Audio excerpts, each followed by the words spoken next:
Hey, E, put the beat on. Hey, Taylor, you like this joint? Yeah, this beat hard. Yeah, you sure you like this joint? You would tell me if you didn't, right? Oh yeah, of course. No, this gonna go hard. All right, cool. This my man Scotty Pimpin' joint. Oh, okay, all right then.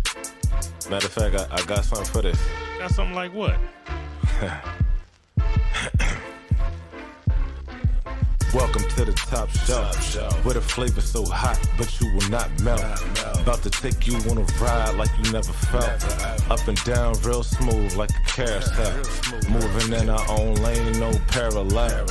Everybody needs sleep, it's good for your health. If you stuck like Chuck, I might have to help. Cause we talk sports, life, and everything else.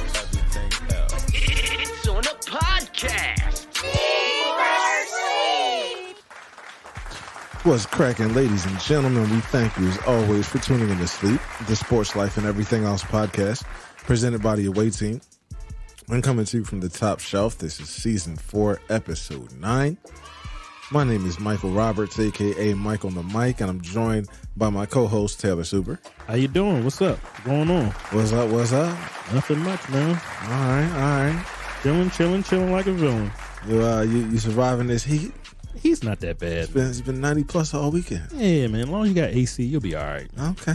Not like I'm outside. Not like I'm outside on the roof tarring some stuff. I ain't doing that. So. Got the central air in the crib. Yeah, man. Nah, man. Central air in the cribs, air in the car. I ain't worried about the air. When it gets to be like 100, that's when it starts to get like nasty outside. I got you. Every time you go outside, you feel that stiff air. So Taylor's cool with the weather where it's at. Yeah, right now. After what we just went through, remember we just complained about the rain. So now we got what we got. Rain in the cold. Yeah, I ain't mad. Yeah. Okay, cool. Well, Taylor said back then that he was cool with it because he knew what was coming. So here it is. Here it is. Yeah. Next week is supposed to cool off, but the 90s will be back it'll be with a next vengeance. Yep. We also have our producer E. What Mr. up? Eric Davis. What up? Manigo. What's happening? Hey, you went the whole government, didn't you? The whole government. Whole gov. Okay. Yo, how you feeling, E? I'm good, but like I was telling you earlier, I want to give a big, giant shout out to One Wheel Philly, Andrew, Fluid Theory, Floaty McMahon, all the guys down there. I went down there and met One Wheel Philly. Okay. And I kind of played myself, though. I played myself. What happened? So, I got a pint. The pint is like the smallest you could go. Okay. So everybody down there is XR and GT. Oh, so they out. The full battery. They do 18 miles per hour. I tried to keep up. I did a little film, and I tried to keep up with them for the first little leg. It was very embarrassing. I was like the guy trying to keep up, and I was like, I told him to go ahead. They was like, you can still ride it out. We'll wait for you. Like, don't nobody want to be the dude holding everybody up, because when I get my GT, I want to buy it for what it does, and that's go really fast. I got you. And I'm telling you, I don't want to be the guy waiting for somebody that gotta, that's hating. Like, I don't want to be sitting there. Well, I want to ride with the big boys. So, but shout out to them guys, man. It was great meeting them. So, I just wanted, and hopefully maybe we can get them out to the show. Maybe so. I mean, the invitation is definitely there. Come on out. If you speak to somebody and they want to come through and bless us with their guestship on the show, then we'd be more than happy to have them. Somebody besides me to talk about the One Wheel community. Yeah, I'm sure they'll be just as passionate about it, if not more than you. Yes. All right. Yes, sir. So you can follow us on Twitter and IG at Sleep Is For You. That's S.L.E.E.P.I.S, the number 4YOU.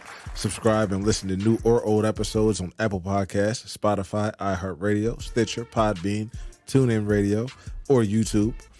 We're actually coming to some more platforms very soon, so keep a lookout. We're trying to be everywhere you are as far as the podcast go. But like episodes, leave comments, show love, show hate. As always, we're here for it all. You can also keep up with us through sleepisforyou.com, our website and the home for all things sleep related. We've got 2 top 5s this week, a little more personal common sense space topic, and trivia, in addition to the best sports talk this side of the Mississippi. Our showtime is 5 o'clock, so Let's spin. We are officially entering the heart of the conference finals. Heat versus the Celtics and Warriors versus the Mavericks. We are down to 4 teams left in the NBA playoffs. The Heat and Celtics played their first game in Boston last night, and it was ugly from a Celtics perspective. 20-plus turnovers are never going to lead to a win. But in the end, they were still pushing. They were still fighting. They were trying to make up that ground, and Miami just had too much and held them off without Jimmy Butler, who left the game with a knee injury. But Bam Adebayo did have 31. And the Heat now lead the series 2-1. Game 4 will be tomorrow night. So, Taylor, did you catch that game? Yeah, I was in and out, going to sleep, waking up, watching it because it was being blown out. But then once they got within like about 9 or 10 in the end of that third quarter, I was paying attention. Yeah, but I don't like the Heat, man. They just so annoying, man. Because I don't know. I mean, I don't know what it is, man, but they're just always in it, man. Like, but they like you be like, man, please. I was hoping Boston, with them being home and height and having Smart back, I was like, they're going to do something, but it was embarrassing. I turned it off. Yeah, Smart helped them in the second game, but third game, I don't know. Like I said, I don't know what it is with this Miami team. I wasn't buying. I wasn't buying the hype, but. I don't know what it is, man. I really don't. And Tatum was off. I don't know. Yeah, it probably doesn't help that Jason Tatum only had 10 points. He went 3 for 14, 1 for 7 from 3. But Jaylen Brown did have 40. Yeah. Al Horford had 20. Marcus Smart chipped in 16.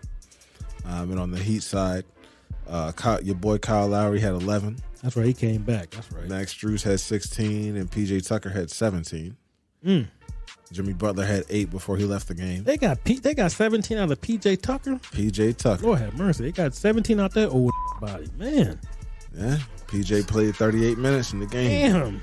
He was the only one who played more minutes than him was Bam, who played 42. Well, he'll play, but my goodness, man, giving out 17, man, that's crazy. Yeah, anytime you're getting that big of a contribution from P.J. Tucker, that's a good sign. I don't know how this team does it, man. I don't know, man. I'm confused, man. Like this guy Matt Strauss came out of nowhere. Gabe Matt Strus Benson is doing his thing. You gotta give him their props though. Hero didn't even do nothing last night. And they still Hero won. only had 8. Exactly. Oladipo had 5. Yeah, Hero was like Vincent had 3. Oh, it was like 0 for 7, 0 for 6 for 3, and they still won. Yeah, like that's crazy, man. So I don't know, man. I guess maybe it's Eric Spoelstra. I don't know, man. Maybe they got the magic touch this year. I don't know, but this is crazy.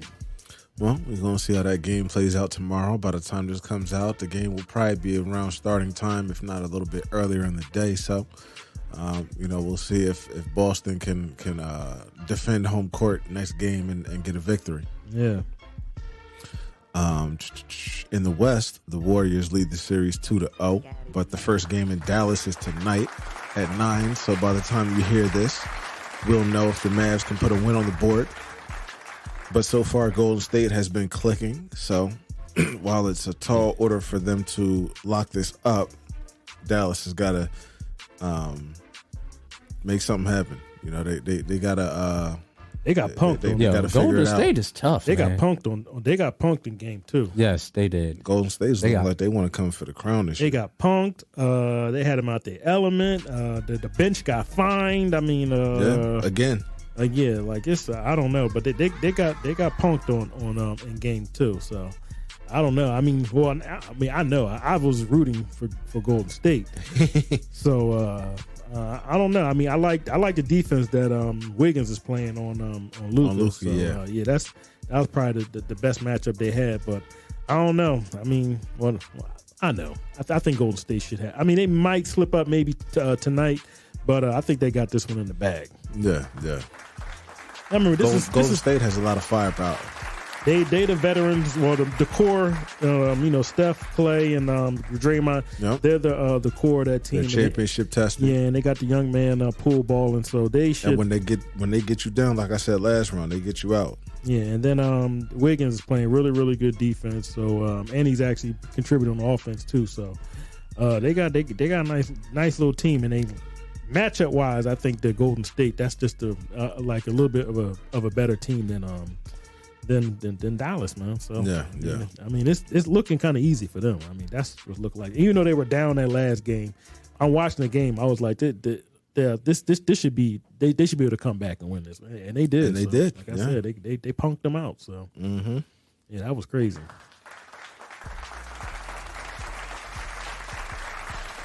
They might be coming back. Might be getting the ring. You know what I mean? We'll see. I mean, we'll see. I want to see Golden State in the finals at least one more time before before they start. Those guys start getting a little old. I think Steph 34, Clay's 32, and so is Draymond. He's 32. So yeah, I want to see them. At least finish out. This little run they got together. Maybe get another ring because this is. I mean, offensively, they've changed the game. They got people jacking up threes from all over the place. They changed the game over the past 5 to 8 years of how people play basketball. Everyone's trying to play like them, but they're a generational thing. Yeah, they're the originators. So yeah, I mean, they were down for them a couple of years because people got hurt. Clay was out, and Steph was out too, and KD left, but they still got that core. So yeah, they got what they need. Yep. And Looney's playing really well. Yeah, Looney balled out. As far as a big guy. Oh my God, 21 and 14. Really well. That was crazy. Yeah. Unlike the Sixers, they were getting great contributions from the bench. Oh yeah. That's one thing about Golden State. They've always had a bench. Always had a bench. Even during the championship years, whether Mo Spates or Livingston or Barbosa, David West, they always JaVale had a solid bench. You know what I mean? Always, whether they're picking up guys or developing guys, they always had a bench. They understand the importance of depth. When it comes to this time of the season. Some nights you can't have Steph out there for 35 to 40 minutes, but sometimes you might have to give Steph maybe 32 minutes, and you know what I mean. So you got to stagger the minutes. Somebody you can rely on. You know what I mean? But if you got a long wing like Livingston was, who was a really a long guy that can play defense and maybe pluck you, maybe get a couple of steals, hit that mid-range jumper, you know what I mean, and run point too. You know what I mean? Or hit foul shots. You know what I mean? Or they always had a Draymond. He was always running point, so they had a really good cohesiveness of players that they had on that team. Cohesiveness of players on that team. So now that they got it right now, where they're older, they know what to do. They've been in the playoffs. They know the reps and stuff like that. They know what to say to who and everything like that. They know what to do. They know when to, I know Draymond knows how to, get his body square and have, take those offensive fouls and all that stuff. So I like what Golden State doing. They're a smart team. So they say that's the epitome of culture. Yeah, that's what they got. That means you have a really good culture around your organization when they're able to sustain like that and rise up after having that little bit of a fall off. And I forgot that one last team member. He's at every game. He don't get no burn, but he's always on the sideline. My E40. He's always there. E40. Always there in that same seat, man. He's always there. Yeah. He's their Jack Nicholson or Spike Lee. He's always at the games. Billy Crystal. Yeah. Always there in that little corner. Yeah, man. Oh, wait. I got to say shout out to M. Night Shyamalan because he goes to a lot of Sixers games. I didn't see him in the last couple, though. He probably knew what it was. Or he's working on a movie or a script. Yeah, I saw him more last year. This year I didn't really see it because he usually sits right there in that front. I didn't see him too much. He sticks out like a sore thumb. I didn't really see him this past year. Yeah. Well, the NBA All-Rookie First Team was announced last week. Scotty Barnes of the Raptors, Evan Mobley from the Cavs, number 1 pick Cade Cunningham from the Pistons, Franz Wagner of the Magic, and Jalen Green from the Rockets made up that team. Like that's out of all those, I think that's like 8 of the first 5 picks or something like that.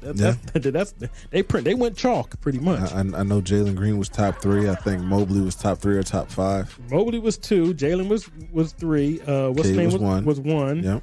Wagner had to be like 5th, and who else was on the team? Scotty Barnes. Scotty Barnes was like 9th or 10th. Yeah, so they went chalk. Well, with that, we give you our first top 5, which is top 5 rookies during their rookie season, going back 15 years and excluding Kevin Durant, who Durant. Everybody would guaranteed have on their list if you had the option to. Yeah. All right, so I will start with mine as soon as I get to it.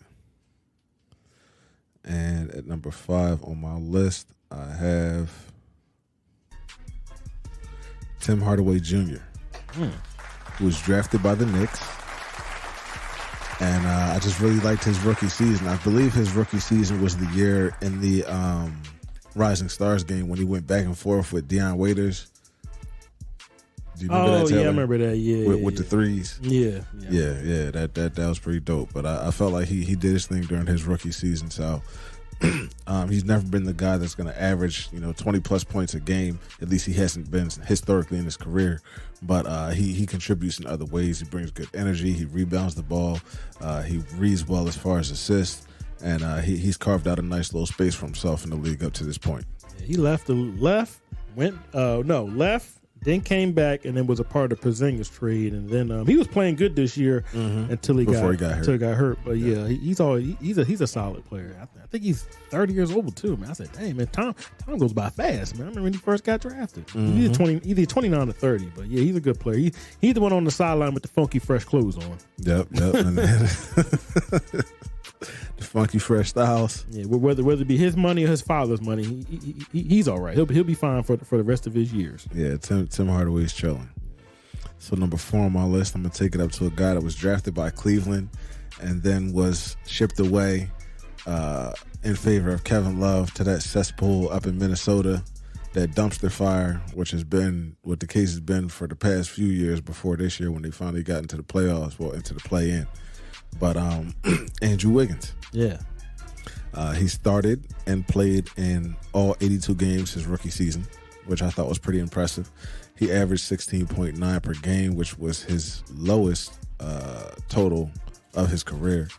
But Andrew Wiggins he had a lot of buzz coming into that year, coming into that draft, as far as what he was going to be for the NBA. He was supposed to be like a savior type. Remember they was hyping him up. Yeah, I remember the Sixers, they wanted him, but he got snatched up. I think that's the year they took Embiid. Yeah, because it was him, Park. Well, I think it was supposed to be Embiid was supposed to be first, then Wiggins. But Embiid got hurt. But then Embiid had the injury, so it went back to Wiggins, Parker, and Smart was taken in that draft. Randall, Zach LaVine, Jokic.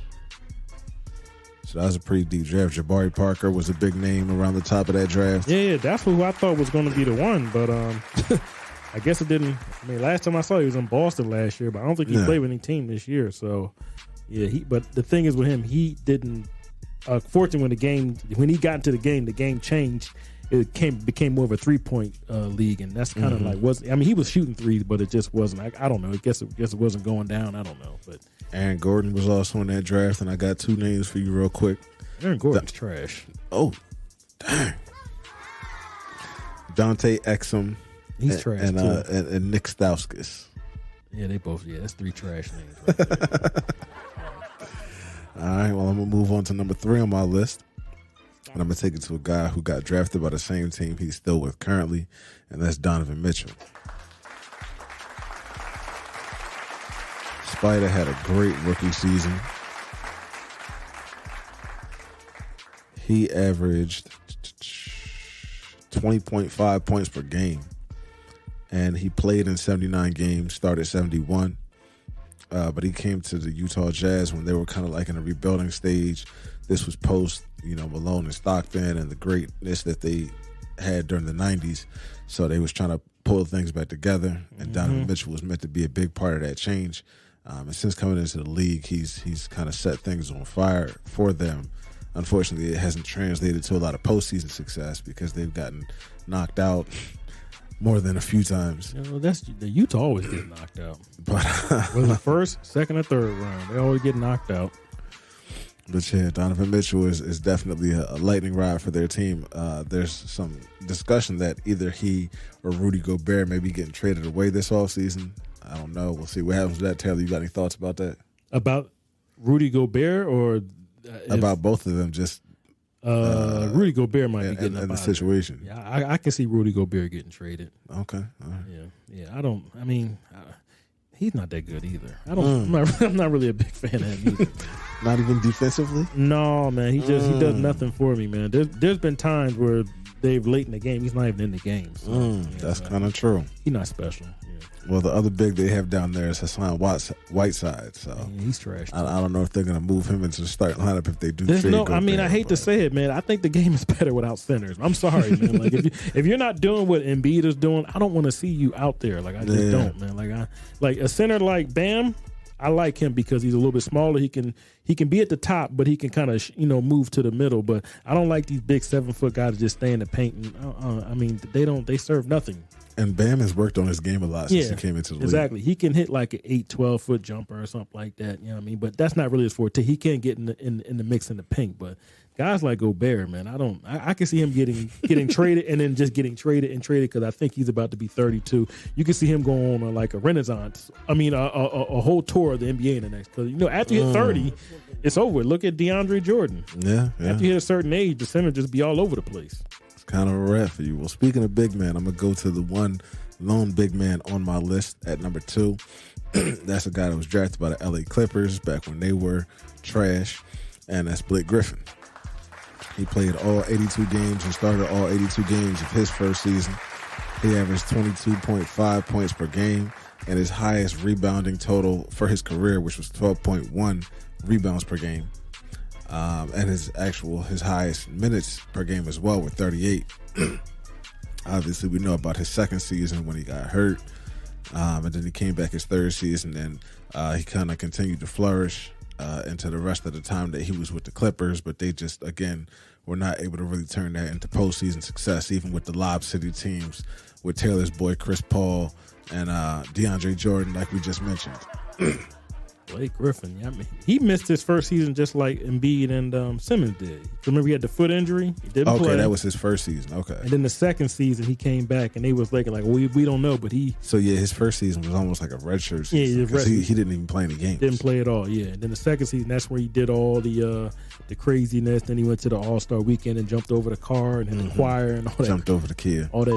It was crazy. I remember that year. I remember his first year playing. The people thought that they were like telling him he was going to be a bust, but he ended up being a pretty good player before he went to that cesspool up in Detroit, and it's been down here ever since then. Yeah, when he got traded to Detroit, that was kind of like beginning of the end. That was a wrap. It was downhill from there. I think they bought him out from that contract. So right now, if he's on Brooklyn, he's on like the minimum. But remember, Clippers signed him to that deal, and then like 5-6 months later, remember that new rule: you can't trade somebody unless they got to play they got to be in that contract for at least 5 to 6 months. And they traded him to Detroit when they started to realize that LA wasn't going nowhere. So okay, but then I think LA kind of knew that they were going to get Paul George or either Paul George or Kawhi Leonard. I think that should have been investigated because that was weird. How you sign somebody and then 5-6 months later you trade them? That doesn't happen that often. That's a little odd. Yeah, and then Kawhi came within like that either a year and a half later or something like that. That was collusion to me. But Tyreek Evans was also drafted that year. Local guy. Chester's finest. Steph Curry, DeMar DeRozan, Drew Holiday, who's still balling right now. Jeff Teague. Here's a name for you, Hasheem Thabeet. Oh, he was a super bust, man. Ricky Rubio, Johnny Flynn, Brandon Jennings. I remember they Minnesota drafted both of them. Yep, they did, back to back. Back to back. And Philly's own, the Beard, James Harden. Oh, yeah. Who I just saw something from him that said the past 2 seasons he's been pretty much fatigued. And he's going to take this all season to come back next year better than ever. So we'll see about that. we'll see how that goes. Y'all gonna be real mad when y'all see that beer gut in October. Y'all gonna be tight. All right. Well, that brings me to number 1 on my list to close it out, and that's gonna be a guy who was setting the league on fire since he came into the league. Unfortunately, he had to deal with a gang of injuries in the past few seasons, but he's kind of had a renaissance over the past few. Especially during the time he spent in Minnesota, but that's Derrick Rose. He was drafted by the Bulls in 2008. He got the MVP in 2011. He was on the NBA All-Rookie First Team. He was Rookie of the Year his first year. And Derrick Rose did his thing coming out of Memphis. Yeah. He was there for 1 season. Did they win a national championship that year, or was that the year before? They went to the national championship. They probably did win it. I don't know if they won that one. I think they may have won after that. I can't remember that one. Okay. But yeah, Derrick Rose is proof that if you are dedicated enough, you're hardworking enough, you can turn things around. Even when you're career gets derailed by injuries. And although he's not the same player he was when he first came into the league, when he was so explosive and dunking on people, and he had the crazy hesitation moves and the handle and all that, he's still finding a way to contribute well to a team. He's currently playing with the Knicks, so we'll see what happens with him next season. But definitely salute to Derrick Rose, to all the other guys on my list, and to all the guys who got all rookie first team honors this season. So I'm going to pass it over to Taylor and let him get into his list. I'm going to start with the best first, and we're going to put some respect on this is like my favorite player to watch, man. I watch him every night. Well, not every night, but every time he plays, I'm glued to the TV. Okay. We start first with Steph Curry. Steph. Come on, man. He averaged 17, Chef. 6 and 5. I'm sorry, 4.5 rebounds.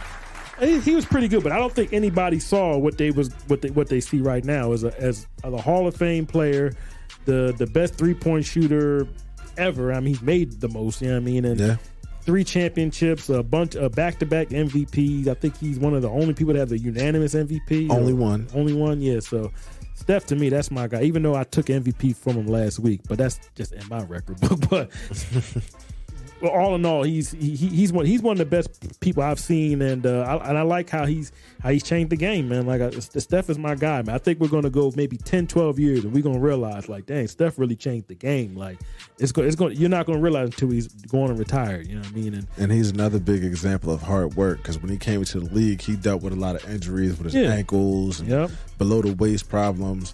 But he worked hard in the gym, worked hard rehabbing his body and working on his game. He was a pipsqueak when he first, well, not pipsqueak, but he didn't have no muscle. But you see him now, he's not built up, but you can tell that he took it seriously. And I also want to salute him, because a lot of you think you got to come from the hood and have a hard life to be a good basketball player. He's from the suburbs.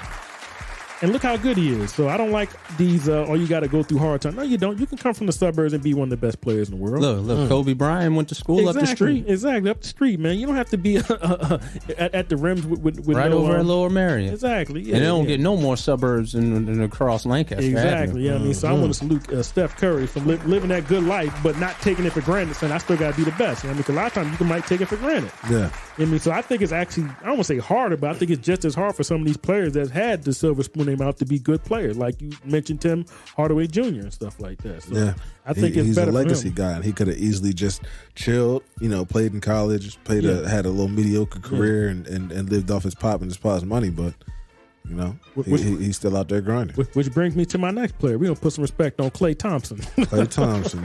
So Klay's number 2. He's number 2, yeah. Okay. I like his game, man. I remember I watched him at Washington, and I was like, oh, okay, all right. And I didn't even know that was Michael Thompson's son. Yep. And but he's a really, really good player. Came back this year from the knee injury. 2 knee injuries. Was it knee or was it Achilles? The first one was knee. Knee, yeah.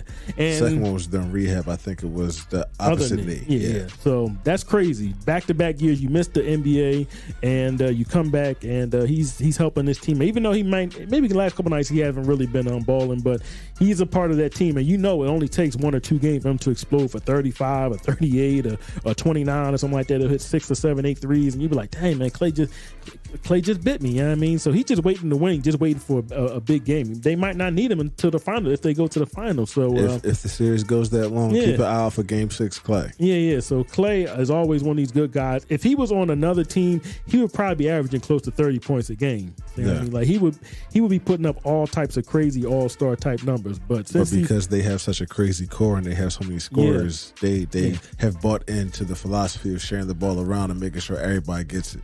I mean, we don't put some respect on Klay Thompson, aka Tony Ayo. He don't mind taking the back seat and getting that money. You know what I mean? Tony Ayo. Yeah, man. Hey, man. Wow. I'll just hold down. Klay's the man. I'll hold him down. You know what I mean? Nothing wrong with that. You know what I mean? So salute the people that hold down to somebody that he could be better than him, but you know what? I only get one life, and this life is not that bad. I got rings and everything like that. So, yes, sir. Yeah.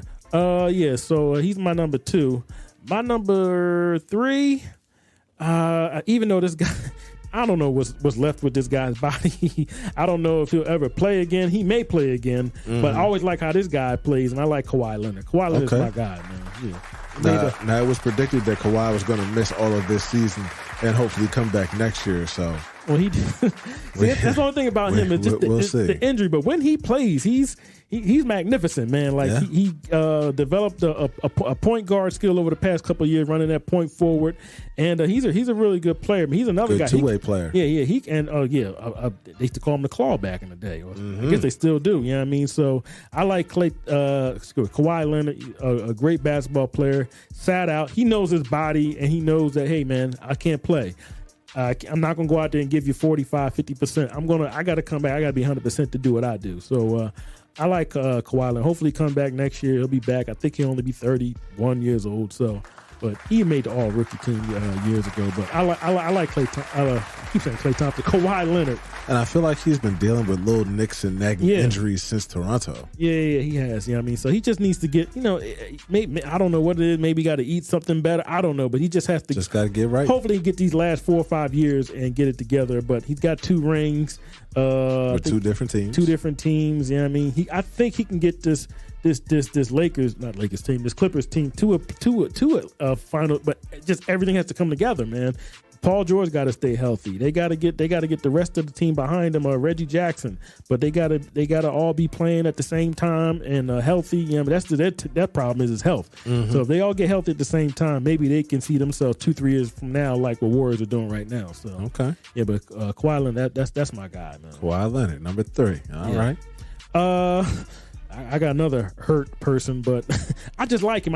This is more of a manifestation of what I think he can be if he plays, even though I've told junk about this kid. I like Zion Williamson, man. Okay. I was reluctant, and I know we've only seen a short sample size of him, but he would be, if I was playing basketball, he would be like my 4. But he's a really good player, man. I like the left hand jumper. I like when he was in the paint, nobody was messing with him, nobody was touching him. He's explosive. Yeah, he's very explosive when he gets into that paint. But I just want to see him, put it all together in one season and just go out there and ball out. He made a all rookie team, so yes, sir. I just want to see him just put it all together and get it in. So he would be I can't say too much about him because he only played a little bit, but when I looked at everybody on the list, I would want him on my team. Okay.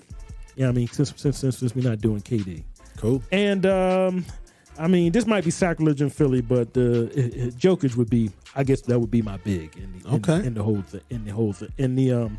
this whole list. You know? Yeah. So Jokic would be number 1. Okay. Right? So he's another guy. He's a playmaker, man. He can score. He can pass. He can rebound. Not that much of a defensive player, but I think I got the Kawhi Leonard and Klay. I think they can do a little bit on the defensive end. Maybe Zion can too. He can get you a block shot. So I would like to say my man Nurkic. Jokic. I'm sorry. Yeah, and Embiid made a first round, and he made the first rookie team, but Taylor's a hater, man. So Embiid can't get an honorable mention? Nah, man. I would. This is sad. I would probably take Jokic, man. I don't know. All right. Just something about Embiid. It's just always something with him just getting these weird injuries, man. That's what bothers me, man. Now I did pick 2 guys that have injuries, but Jokic, he's never really been hurt like that. You know what I mean? So, and these other guys, when they're out, they're just out. You know what I mean? The Embiid gets like hit in the face or something with the knee when he dunks, something like that, and it's always like he's trying to drag. I don't know. Either you're hurt and I don't want to see you, or you're playing and you're completely healthy. I don't like people out there dragging. I don't like that. It just bothers me, man. So okay. But that would be my all rookie, all based off the rookie season. That would be my team. All right. Well, no disrespect at all, but I'd like to give a little honorable mention, salute to Ja Morant, because he had an incredible rookie campaign as well. And, you just saw from his rookie season the fearlessness and, just the fact that this kid was going to go places and turn into what he is now and even more in the future, because he's got a lot of game. Yeah, my guy would have been Damian Lillard. Okay. Yeah, I remember his first season. He was explosive when he first came, and people were like, "Where does this guy come from? Like, how did he fall? He didn't fall, but he was like maybe 18th or 17th, something right outside the lottery. I'm not sure, but he came in with a purpose. He looked like an NBA player the first day he dribbled the ball in the NBA. So he would be my guy. Yeah, honorable mention. /6-man, whatever. And he came out of Washington, didn't he? It was Weber State. Weber State. Weber State. Yeah. Okay. Bet. All right, well, we got a little bit of NFL talk this week. There hasn't been much news going on, but locally, the Eagles made another addition, and it's one I'm interested to see because they added cornerback James Bradbury, formerly of the New York Giants. And the people I talked to about this move say it's nice, but it's not really a big deal. But nationally, it seems like people are viewing this as a really big move, a really big addition, in addition to the things that they've already done this offseason with A.J. Brown, with the draft, with other moves they've made.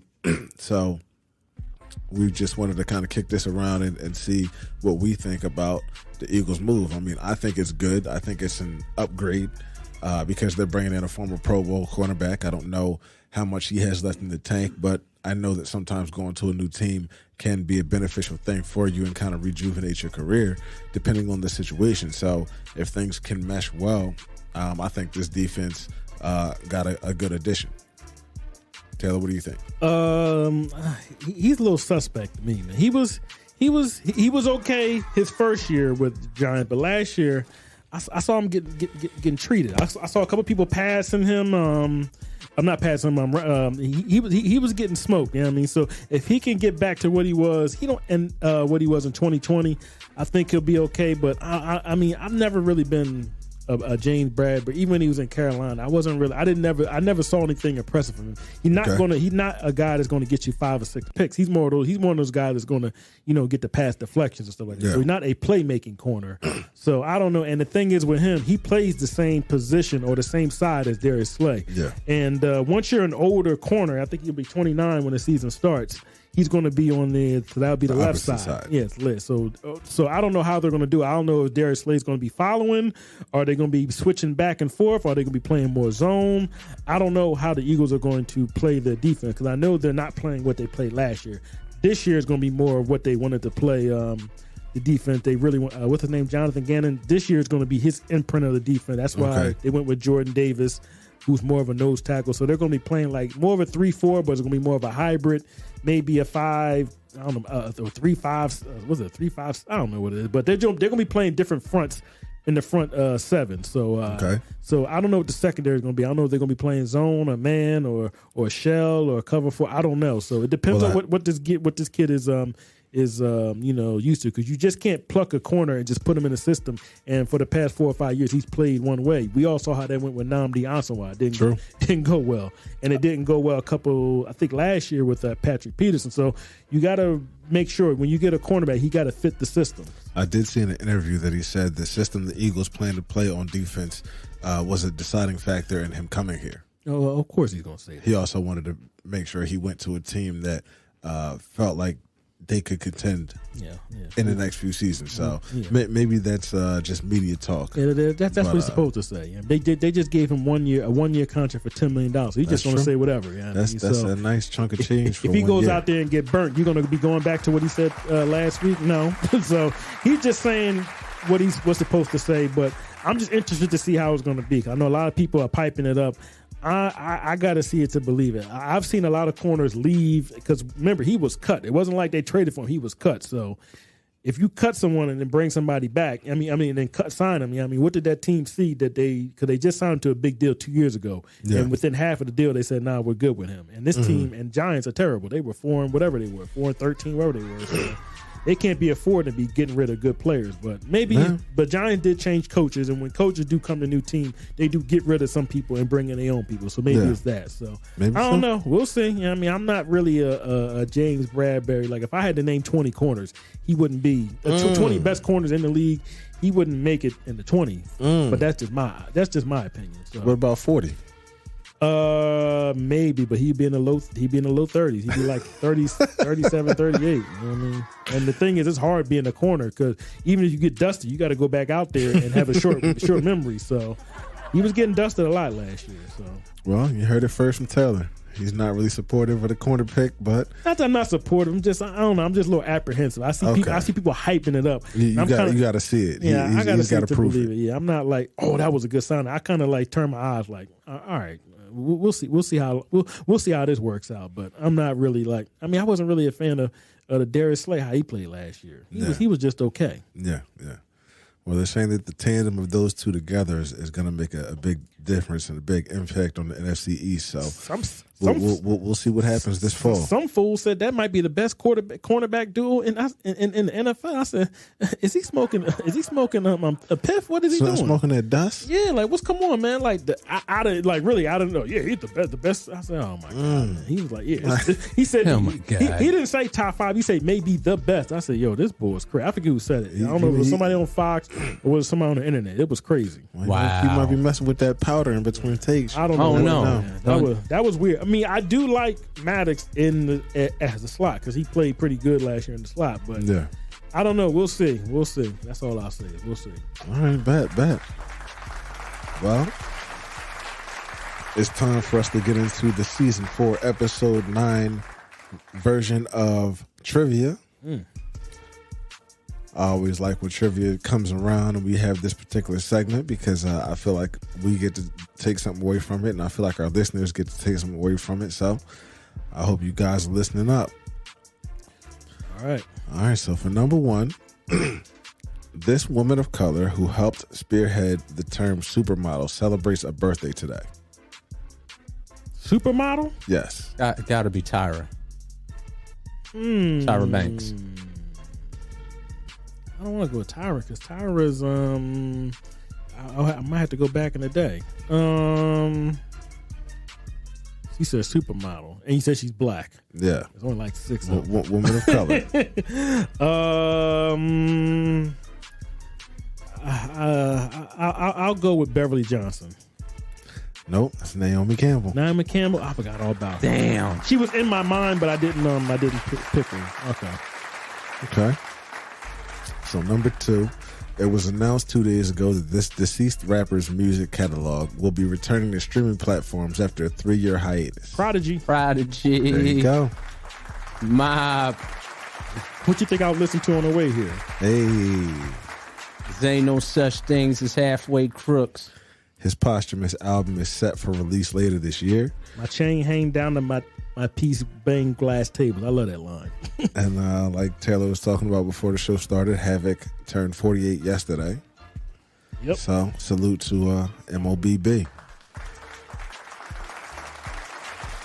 Number 3, Luka Doncic is an amazing scorer and is approaching a record held by LeBron of the most 40-point games before 25. How many does LeBron have? And this is multiple choice. You either have A, 7, B, 8, C, 9, or D, 6. You talking about in the playoffs? Yes, the most 40-point games before he turned 25. Oh, before he turned 25. Yes. And you said either 5, 6, 7, or 6? 7, 7, 8, 9, or 6. 7, 8, 9, or 6. I'm gonna go with 6. He has 8. 8? Okay, Yeah. all right.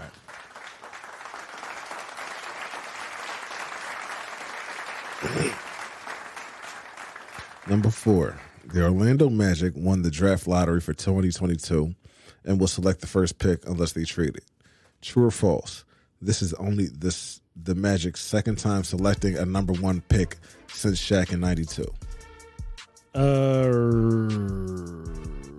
I don't know. That's crazy. I don't think they've ever had the number 1 pick. Oh, actually, you know what? Didn't they get no, he was the number 2 pick. So yeah, Who, Penny? I was thinking about Dwight Howard, but he was the number 2 pick. And No, Okafor was Dwight was number 1. He was number 1? Yeah. All right, so I guess then yeah, the number 1 pick. Well, then no, this is the no. So it would be no. This is not the first time they had the number 1 pick. Then, no. Did I give my answer already with Dwight Howard? That was pretty much the answer, then, right? Well, there was actually one more number 1 pick before Dwight Howard. Shaq. The year after Shaq. They had the number 1 pick. They won the That was draft a- that lottery was a draft back-to-back lottery. years. Yeah. They drafted Chris Webber and traded him to Golden State for With Tim Hardaway, right? Penny Hardaway. Penny Hardaway, Hardaway? yeah. Yeah. Okay. That's what I thought. So I'll give you that one. I'll say that one was right. You were right there. All right, number 5. This past Friday, May 20th, marks this almost 30-year anniversary of the release of this single from The Chronic. From the first Chronic? From the first Chronic. So you got A, Nothing But a G Thing. Yeah. B, Dre Day. Or C, Let Me Ride. No, it's got to be Nothing But a G Thing. No, it's Dre Day. Dre Day? Yeah. Okay. May Day, Dre Day. May Day, Dre Day. Okay. It's May, what, 22nd a day? Dre Day, they were just dissing everybody in that song, man. Yeah, it came for Luke. Luke, Easy-E, Tim Dog, they just dissing everybody. That was crazy, man. Anybody got the smoke on that one? They was asking for it. Mm-hmm. All right. So we'll get to my questions as soon as Okay. my phone can get off from being black. All right. All right. Here we go. All right. So we're gonna go with the first question. All right. So we'll start off with the first. Well, with the this is a sports one. Okay. Who was the last cornerback that the Eagles drafted in the first round? In the first round, who was the last cornerback they drafted? Bobby Taylor? Is that your final answer? Yeah.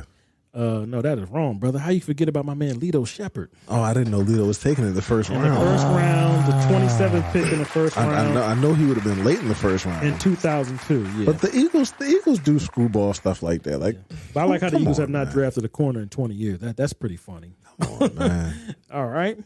Lito Shepherd in the first round.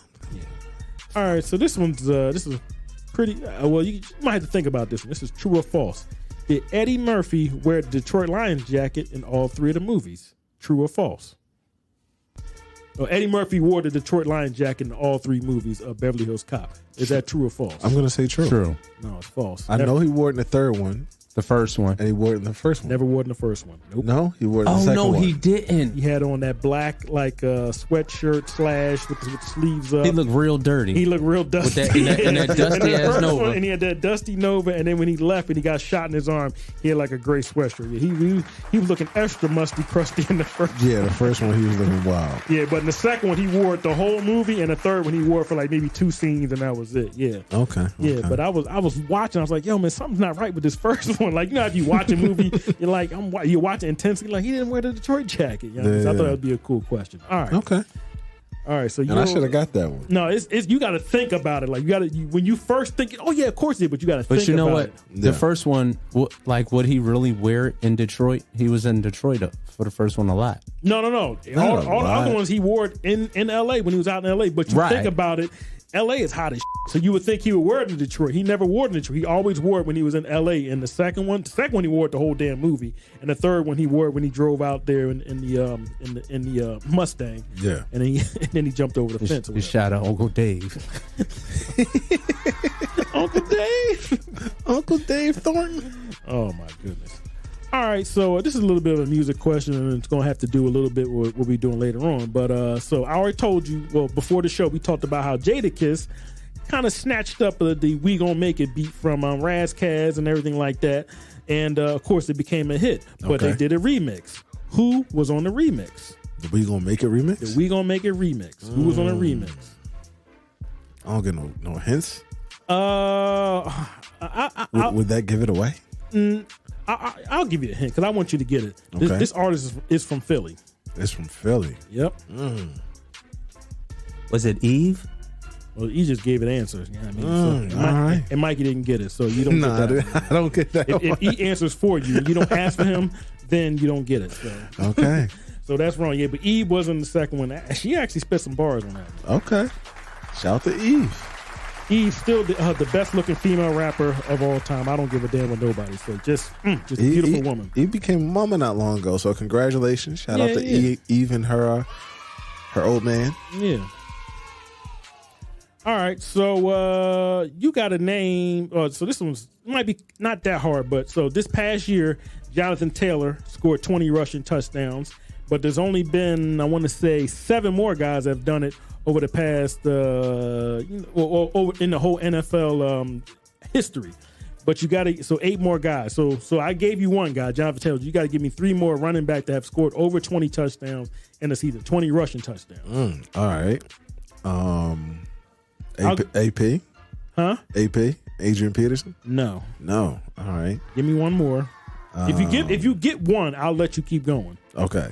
But you get another guess. LaDainian Tomlinson. That's one. Okay.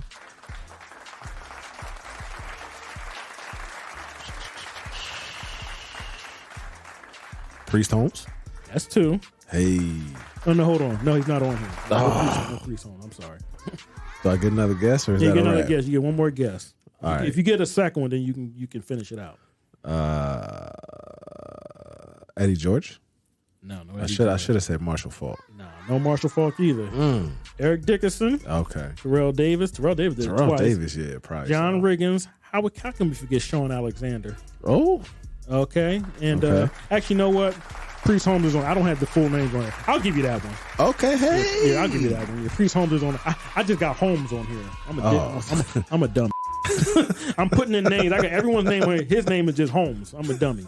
I'll give you that one. So I screwed that one up. All right. all right, bet. All right, then. So I'm going to give you, you know me, I love movies and I love the actors and all that stuff. So I'm going to give you something from my world. Okay. All right, you got to name the actor that has not directed a film in their career.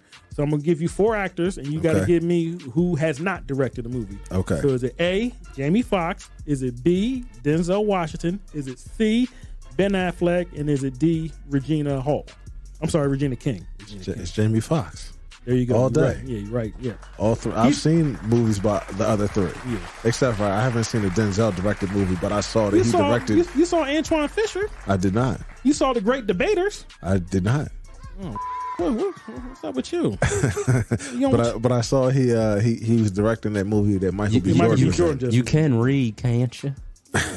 Oh, where we and Regina coming from King. next up here? Huh? Regina King just directed that movie last year with Yep. with Malcolm. The Harder They Fall. Yeah, not The Harder They Fall. The movie with Oh no, she was in that. The movie with Muhammad Ali and yeah. James Baldwin. One night in If a man wants to call himself One Night in Miami.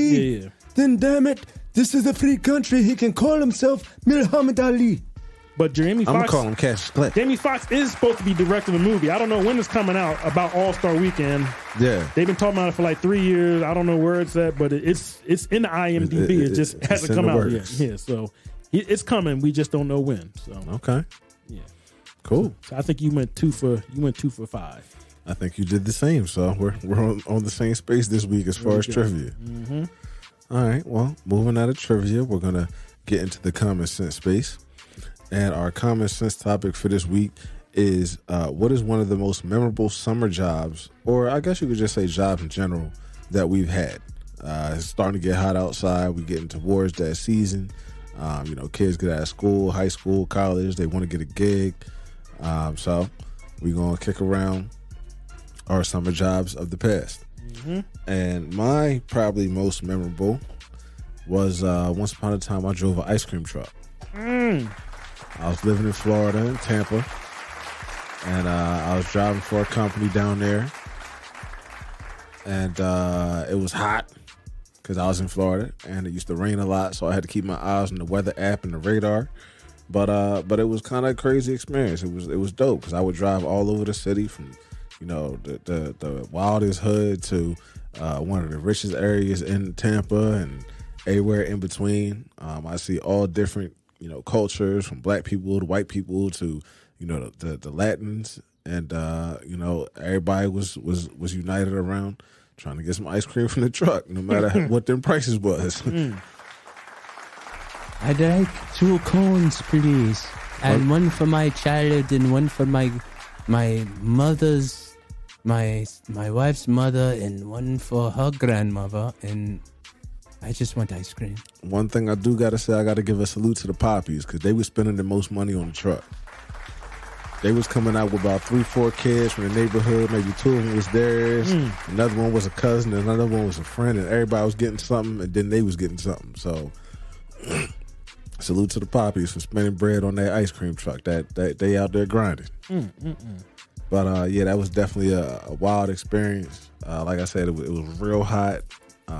And riding around with the AC on and the windows up wasn't going to work because it's hard to pay attention to when people are coming out their house.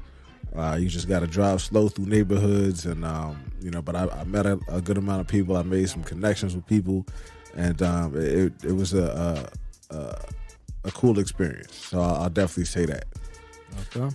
So Taylor, what you got for one of your most memorable summer jobs? Oh, we're gonna go back at the time, back when Taylor was 20 years old and he was broke, and his first car died. broke down. You talking about the red Camry? The red Camry, it just died. And, I remember that story to this day. And I think that was like May or June. So I had to, like, Taylor can't be without a car. Like, I don't think Taylor was made to be on the streets, on the bus, or that's just not on me. The train. On the train. Public transport. Salute all the people that do Taylor. that, but I had to get a car. So Taylor didn't get not one job, not two jobs, but he worked 3 jobs for 3 straight months. And so it's a combination of jobs. I had to wake up early, like 7 a.m. in the morning, go to a restaurant, deliver food from about 8 to about 1 o'clock, then go to my regular job that I had where I was taking care of a mentally how do you say this? A mentally challenged person.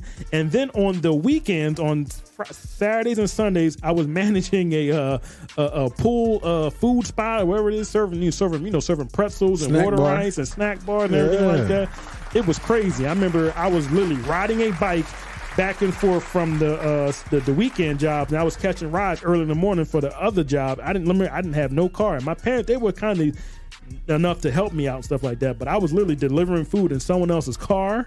I think I delivered food to that Bam Margera's mom or whatever it was. So I was all over the place. Okay. And so that was from June, July, and August, and then maybe I think right before that, the pool closed and stuff like that. I looked at my my little bit of savings, and I had about $2,800, and I went and bought me a car. So hey, yeah, when your boy went and got himself a Lexus for his 21st birthday. How about that? Hey. Yeah. Now it was an old Lexus.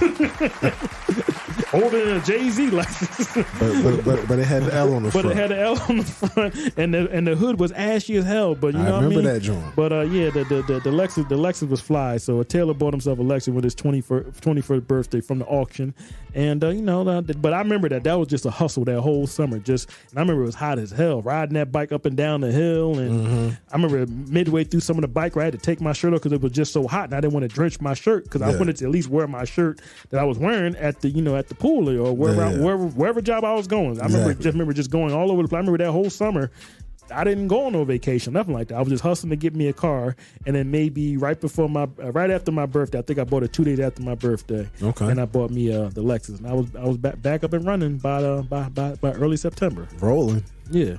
So I bet. So that's about 3 jobs in one. But that one summer though. Yeah. Wow.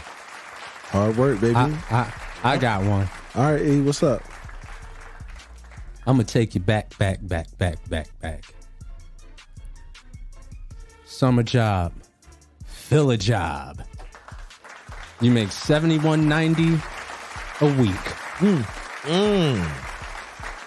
I worked fill a job like 3 years straight, and what is that bank that was down on JFK? I can't remember. It was Fidelity, but they tried to rob your boy for $71.90. Tried to get you. They tried. Listen, man, the bank was down there on JFK, and that's where, if you didn't have your own bank account and you ain't want to go to the check cashing place and have them taking a big percentage, you could take it down there and they'll cash it for free. Okay. So you know me, I always roll solo. Man, this boy, after I cashed my check, boy came and asked me for I thought he said 15 cents, but it was $15. Oh. And then when I told him no, I seen him. He was out there and they was playing it so cold. He was dressed real nice. He had the polo shirt on, the khaki shorts, shoes with some roses. So you would never suspect these guys, but they was just waiting for marks, and I must look like a mark. But they ain't get that $71.90. I tell you, that's all I'm gonna say. They ain't get that $71.90. That's what I'm talking about, E. Hold that money close. My feet were swift. And so was my smarts. They ain't catch your boy, but they definitely was getting people down there for that $71.90. But yeah, so Sorry, if you work, they caught the vapors when it came to E. but that's how they was gagging the kids though. They was getting all that labor for like $70. Shame on you, Philadelphia. Yeah. Shame on you in the '90s for making, because everybody made the same money, $71.90. So shame on the city of Philadelphia. Man, I can't even put a half a tank of gas in now for $71.90. No. All right. Fill a job. Well, that's going to do it for this week's Common Sense. So we're going to get out of that. An internationally known and respected Top 5, Dead or Alive, Al-Qaeda Jada, The Kiss of Death. Mr. Raspy has a birthday coming up this Friday, so in honor of the born day of Mr. Jason Phillips, we list our top 5 Jadakiss features. Featuring songs. Yeah, you got to be featured on the song, not his song. Exactly. So these are songs by somebody else that feature Jadakiss. There you go. All right, so at number 5 on my list, I have a collab with Jada and 2 other very good rappers. It's Jeezy featuring Fabulous and Jadakiss, OJ. From TM103, Hustler's Ambition. I remember that song.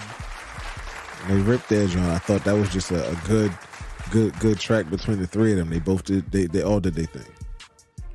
Yeah, I remember Fab verse was hard on that joint too. Yeah. And that's the thing about all these on my list is it's not just that Jada ripped it, but everybody on the song did their thing. And honestly, I think Jada was a really good choice for this particular top 5 because he's a guy who really doesn't miss on features. Nope. Same thing with Fab. Like these guys are just they're money on features. Yep. All right, so number 4, I'm going to take it out to the West Coast to a guy that I really like, TDE's own, at least for now, Schoolboy Q. And the song was Groovy Tony, Eddie Kane from Blank Face. And Kiss did his thing on that. Number 3 on my list. What album was that on? That was on Blank Face. He had an album called Blank Face? Yeah, that's in my opinion, that's his classic album, Blank Face. What was the first one called? Had like a black and white cover? That part was on it. Habits and something. Consequence or something like that? That's the one Habits I like. and Contradictions, maybe? That's the one I liked. Okay. Let me see real quick. I'm gonna pull out the jack and look that up. The school, yeah, that was the one that Quincy went off. I mean, the one Oxymoron, that's like the more famous one, but I remember that one with the black and white cover. That one was hard. That one with the ski mask face. Yeah, that's Habits and Contradictions. That album was hard. Yeah, right, he definitely had joints on that, but I'm a little partial to Blank Face.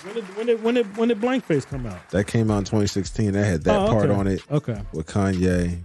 Okay. He had a gang of features on was there. Was that the cover with the orange and all that stuff? See, I'm a little illiterate because I don't know album names, but I know the covers. Okay. That's this. I'll look at the covers before I look at the name. All right, I got you. Cool. Yeah.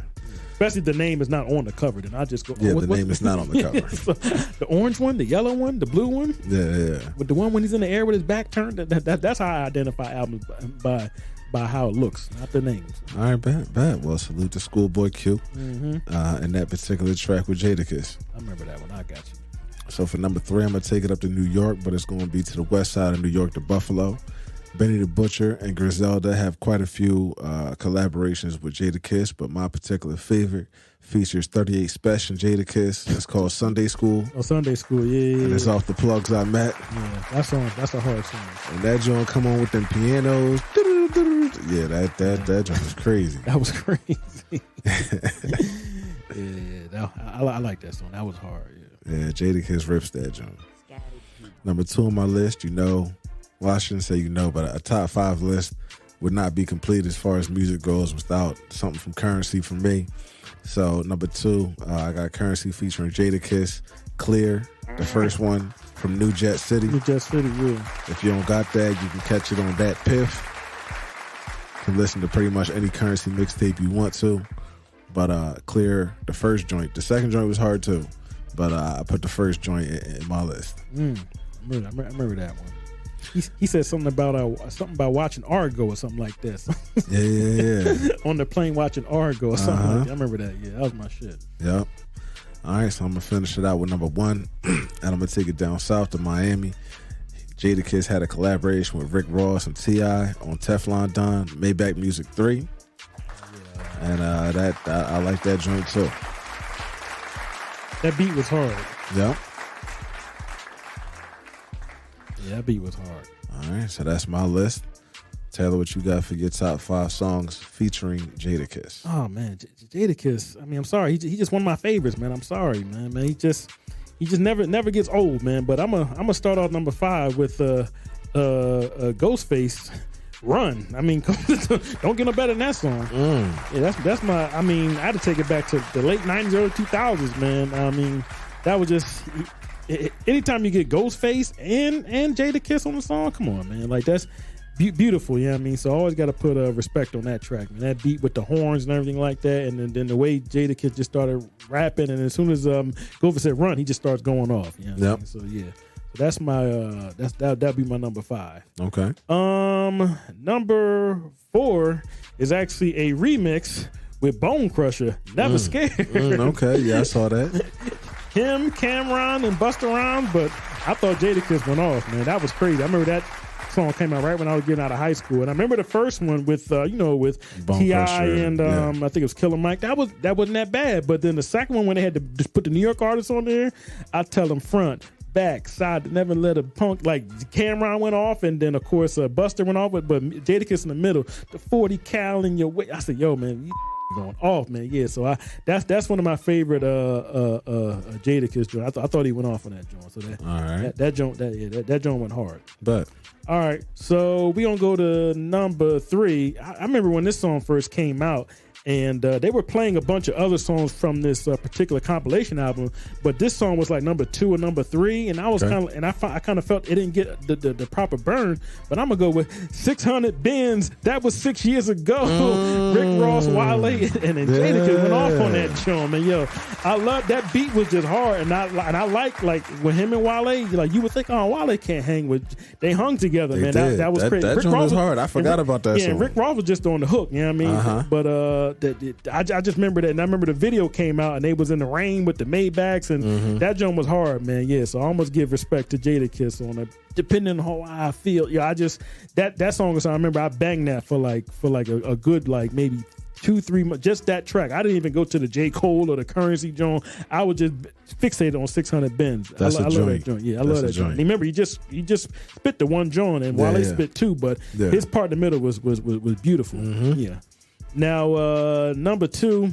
Now, they did a remix to this song, and I kind of felt that they kind of stepped on Jada's toes, man, because the original with him and Maya, Best of Me. I'm sorry, man. Okay. That's a beautiful song, man. Yeah. I got so many bags of money that I'm fill in the bank, and I'm going to do this just like Tony did it. I was like, yo, man, I'm going to let both y'all win. That song is so hard, man. Like him and like I thought the original was dope. When Jay-Z came out with the second, everyone liked that joint. Taylor was hating on that song. I was like, why you just going to step on my man Jada? Jada had it. That was it, man. Yeah, I mean, I thought the joint with him and Maya was dope, man. So I'm gonna go with Maya, the Best of Me, the original joint. That's always been a favorite of mine since I was a young kid, man. Yeah, man. That's one of my favorites, man. That's the dope thing about Kiss is he can feature on street songs. Yeah. He can feature on R&B songs. Yeah, Kiss got range. But that song had Swizz did the beat. That was like a rap beat, but she sung on it. She sung beautifully on the song. But Jadakiss just on that track, man. That was beautiful, man. Yeah. Okay. But number 1.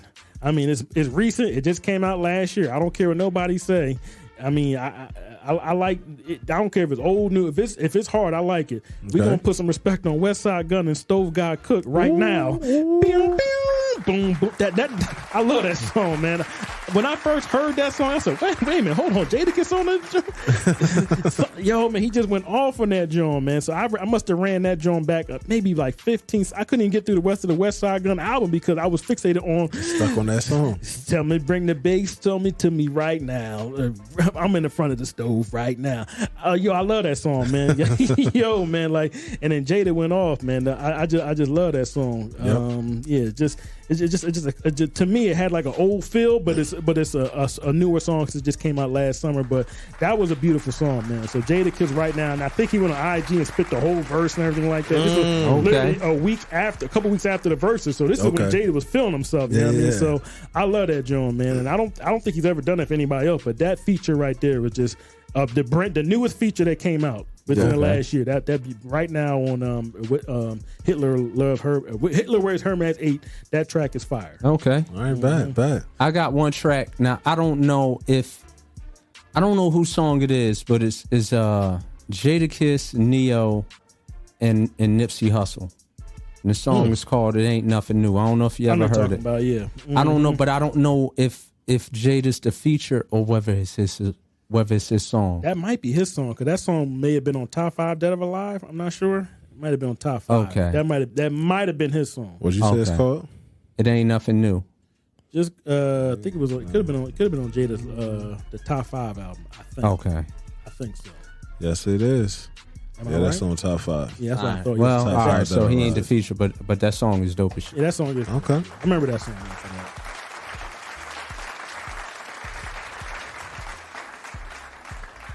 Bad. Well, salute to Jada Kiss.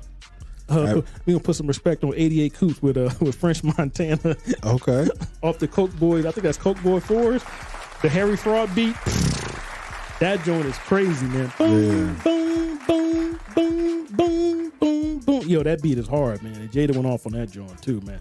My list was crazy, man. But I had to narrow it down. But yeah, that 88 Coupe was dope, man. He had another joint with West Side Gun called "Guys Don't Bleed." Oh yeah, Guys Don't Bleed. With that beat with the reoccurring with the woman humming. Yeah. Benny the Butcher. Yeah, that was hard. Yeah, He got yeah. another joint with West Side Gun and Bodie James. All praises. Yeah, I saw produced by that. Alchemist. That was hard. Yeah. And I missed. And I wanted to put Old Range, him and Currency, the remix. That was hard too. What's that? Old Range, something in the Old Range. Oh, that joint is hard. Currency and Jadakiss. That's hard. Okay. Yeah, I think He that got was. I don't think that was on any of Currency's album. I think that may have just been a single, but that was Okay. That was hard. Yeah. He got a joint with 2 Chainz called "One Day at a Time." That joint is hard. Oh yeah, with the slowed down beat. Yep. Yeah, I like that song. That was hard too. Yeah. I like that joint. Like to take it one day at a time. Yeah, Yep. that True Religion mixtape. I know you talking about. All right, bet. And well, we said no locks joints, but Problem Child technically was Styles featuring Jadakiss. Oh yeah, The 50 Cent joint. Yeah, that's kind of why I didn't. That's why I went to the features, because if I Yeah. would have just went to Jadakiss songs, it'd have been like 4 diss tracks. you know? Exactly. So I wanted to see he's been around for close to 25 years. So I wanted to say he's been featured on a lot of people's stuff. A lot of people have different features that they like on different albums. You know, because he's been on damn near everyone's album with a feature and stuff like that. We ain't even mentioned nothing he did with Jay-Z. That's how spread out he is. You know what I mean? So yeah. Didn't mention none of the joints he did with DMX. No, exactly. You know what I mean? Like I didn't. We just went, all over the place. You know? But yeah, salute to Jadakiss, man. That's sorry. He's another one that's never spit a whack bar. I'm sorry. Yes, sir. Man. He's that guy, man. I was ambivalent when he was going at it with Beanie Siegel. I said, man, I like both. It was so hard to pick. Man. I didn't pick it all. I said, man, let kill each other. I don't care. But they had a respect for each other. That's what it was. Yeah. When it came down mutual to respect. mutual respect. Yeah, and they patched up and done songs with each other since then. So yeah. Yep. All right, bet. Well, that's going to do it for our second top 5. And we're going to end this week's episode with Mike's Minutes. So, like I was saying earlier, it's getting hot outside with the 90-plus degree weather. And even next week, it's going to be in like the 70s or 80s. But you know the 90s is coming back. It's getting hot. So, I just want to tell everybody to stay cool, man. Stay cool out there as far as your own temperature, as far as how it's going in your house. Check on family members that's older, that's not as mobile. Something could happen to them, and you want to make sure everybody's good, especially with COVID still jumping up and down as far as numbers and everything going on. But definitely stay cool out there as far as that goes. If you got a pool near you, if you happen to live near the beach, enjoy that water, because I know I do as soon as I can get to the pool. And but outside of staying cool like that, just stay cool as far as your temper, man, because when it gets hot outside, it literally gets hot outside. People start shooting, people start flaring off, as far as things happening and disrespect and stuff like that. So stay cool as far as that too, man. I don't want to see, murder and killing numbers going out of hand this summer in the city of Philadelphia. Y'all got to relax and calm down with all this. I mean, I know people got to handle business. People got to do what they got to do. Scores got to be settled. Messages got to be, sent out and everything like that. But listen, man. From your lips to God's ears. Exactly. This is getting crazy. But these somebody getting shot right now. Hey, I know. It's going down somewhere. You know what? What really burns me up What's up? is that, like, they don't even have aim. I'm not condoning the violence, They don't. but y'all be hitting people that don't have nothing to do with nothing. Exactly. They be like Omar Like, y'all- Epps and like, I never seen- what's that movie he was in with? In 2D. Yeah, I never In2D. s- Give me the ooh. I never seen so many so-called thugs run up to a point, start shooting, but then start running away at the same damn time. You got the gun. But you're the one running. This is why everybody else getting hit but the person you're supposed to be hitting. And now we got cameras out here, so you can see the footage. Yo, the cameras for these people getting shot. It's not funny, but it's just like, these people are I'm weird, talking about man. the camera footage of the people shooting That's and what then I'm saying. running away. That's what I'm talking about. Like, I'm talking about that. Like, it's so crazy. Like, you see the car ride up and hop out and then try to get back in the car. It looks crazy. Y'all look crazy out here, man. They do. It does look crazy, man. Oh, man, I got crazy. Yo, just find something else to do. Yeah, Please, man, just please, keep it cool, man. Go join the military. I promise you, you will get all the shooting you want to do. That's a fact. You can go to the range. You could go. You can go volunteer. Go volunteer to go to Ukraine. Ukraine, yeah. They need shooters. Man, listen, man. Work your job. Take care of your kids, because I know most of these out here got kids. You know what I'm saying? Keep everything calm and cool for the summer. And just that's my message to everybody. Stay cool. Lord have mercy. Keep your temperature in check. Don't let yourself get dehydrated. Make sure you're drinking enough water, whether it's smart water or otherwise. And keep your tempers and your anger in check as well. And just try to stay cool out here, man. Absolutely. So that's going to do it for season 4, episode 9. We appreciate all of our listeners, all of our followers, all of our subscribers, everybody that's rocking with us. Keep it up. Tell your friends, tell your co-workers, tell your family members, tell a friend to tell 2 friends to get down with the Sports Life and Everything Else podcast, hosted by Mike on the Mic, the one and only Taylor Sue with his crazy outtakes, and produced by the one and only Eric David. Mr. E in the mix. They ain't go full government this time. Yeah, not this time. that you got to go to the beginning of the episode for that. But we love y'all. We appreciate y'all. Follow us on Twitter and IG at Sleep Is For You. Check out the website, sleepisforyou.com. Listen to episodes on Apple Podcasts, iHeartRadio, Spotify, Stitcher, Podbean, TuneIn Radio. Also on YouTube. And we'll be back with y'all next week. Season 4, episode 10. By the way, this is our 70th episode recorded. So salute to us for staying consistent, keeping our nose to the grindstone and knocking these out for y'all, trying to entertain the good people that listen to us and support what we got going on. So y'all have a good week. Stay safe out there. Water. Yeah.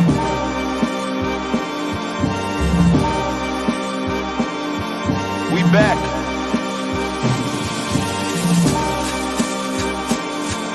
Yeah.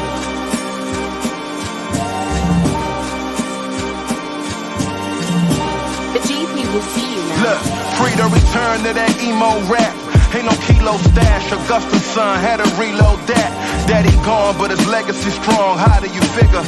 I too thought I'd be dead, all things considered, but I'm living, thriving and growing, fighting opponents that I'm with it. Striving to know who died for the lowest, don't you get it? The industry hope is trying to control us, I ain't with it. I got me a goal that's highly explosive with my wife and my baby. What I'm writing is weighty. Call me S.O. Bevenberg, they knighting me lately. Stand where the light is, feeling like it, delighted, and maybe I'm getting grown. Nothing wrong with Bible and Baileys. I open up the text, got my mind closer off the edge. Goes the architect, I ain't gotta go to your connect. I gotta go direct, him and I through the sun up.